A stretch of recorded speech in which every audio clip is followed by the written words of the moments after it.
Dark of the Moon is still my favorite Transformers film out of the entire series. In it, we got to see a vastly different Megatron from what we're normally used to. One who's been beaten and disfigured from his struggles against that upstart Optimus Prime.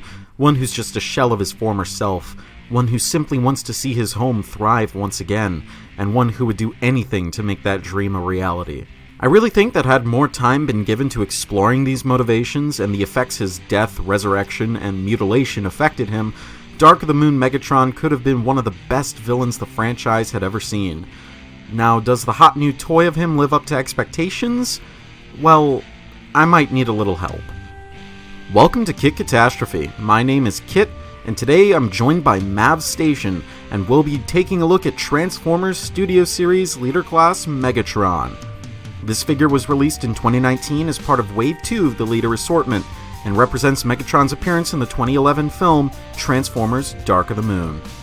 Studio Series Megatron transforms into a Mack M915 line haul replacement tractor, though I'm unconvinced that this is a standard model. So, from a glance, this alt mode looks good, but as soon as you actually look at it for more than a millisecond, you can see all of the issues, such as how hollow it is. The two major spaces not filled in are the entire back of the cab, which, I get for transformation, but it still looks bad.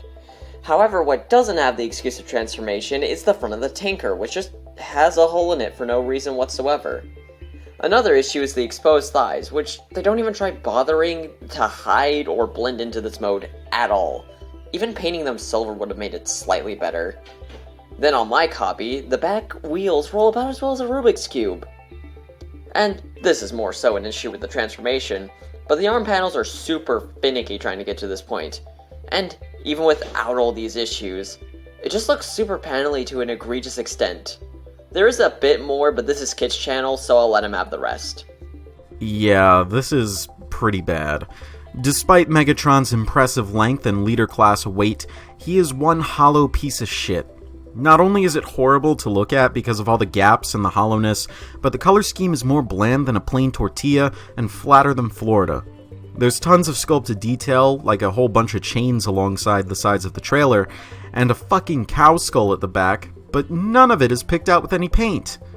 You know, this might be where all those silver-painted figures from a few waves ahead got their budget from, considering that Megatron barely has any to speak of. The cab is sprayed with a metallic bronze in a feeble attempt to look rusted and worn, but it doesn't do a good job coming off as such. Stapled onto the grille is Megatron's collection of knives and various other sharp objects, but they're cast in an extremely soft and bendy rubber that deforms easily, so it just refuses to look any good.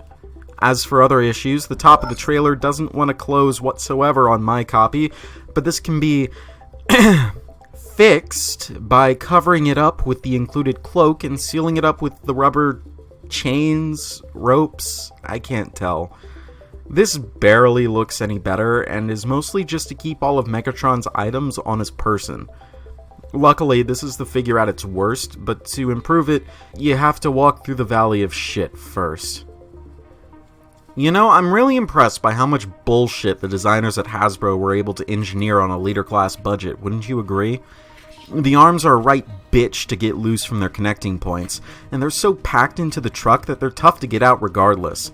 I actually had to look up multiple instruction guides to figure out what the fuck I was even supposed to do, since the instructions are useless. Basically, going back into truck mode, you want to move the arms backwards on the double elbow joint while still keeping the forearm more or less parallel with the bicep. Things will be more obvious from there. Anyway, once the arms are complete, you realize you're still left with 5/6 of the entire fucking truck.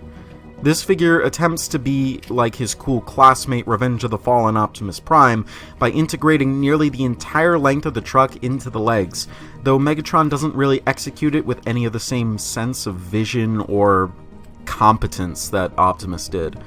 It's entirely just to get the truck cab into a shape vaguely resembling some legs. While normally that wouldn't be too bad, in a transformation scheme as bad and frustrating as this, it's like putting a band-aid on a bullet wound. Anything to add, Mav? It's an overall disgusting transformation, even when you know what you're doing. You said a lot of my issues, but there's one thing. I want to fucking die, and I'm never transforming this again after this review. The robot mode is alright, and I mean alright. The head sculpt is probably my favorite part of the robot, as the painting and sculpt work is just really nice, and I love the red wires on the head and just how gross it is in a good way. However, the rest is The chest detail is fine, but the chest itself is hollow and you can see right through it with a huge hole in the middle, and it just looks kind of lazy.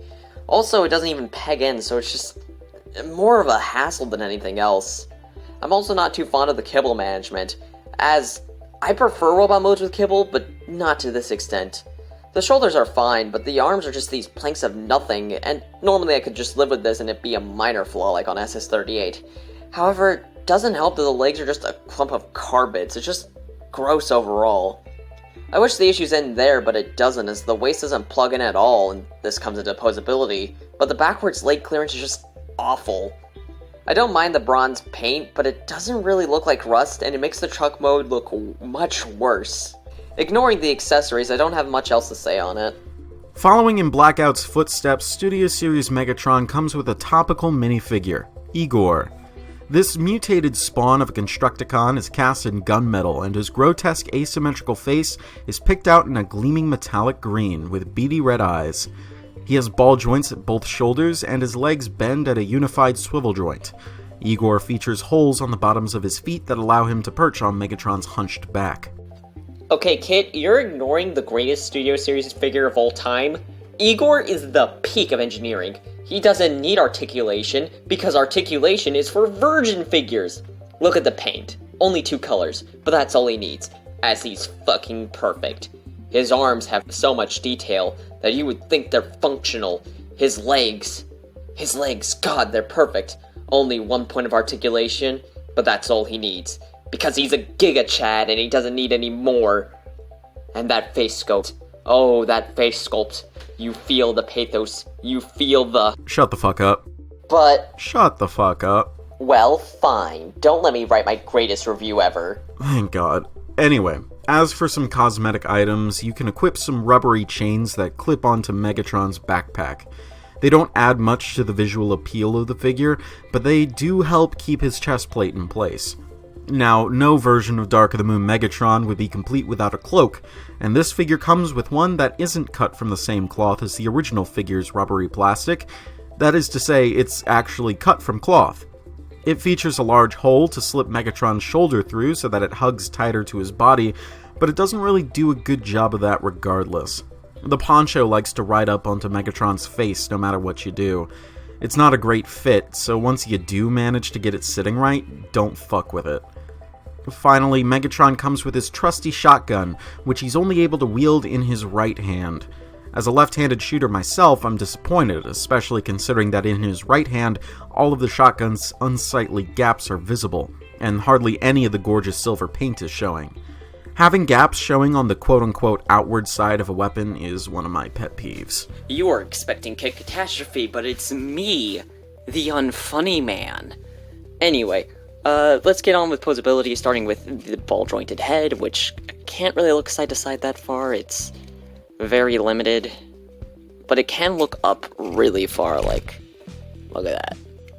Look at that. It helps because he's always slouched over, but we'll get to that when we get to that. In the arms, he has, like, a couple of butterfly joints through the transformation, and yeah, that, like, when you pop open the chest a bit, which is a flaw, but, like, a flaw that works out whenever you're not wearing the cloak, because it, like, gives him, like, more range to, like, put his arms in, like, natural positions. It does limit the, T-pose potential, as there's, like, locking mechanisms when you're using the butterfly joints to prevent it from T-posing, so. He also has double jointed elbows, which is just so good.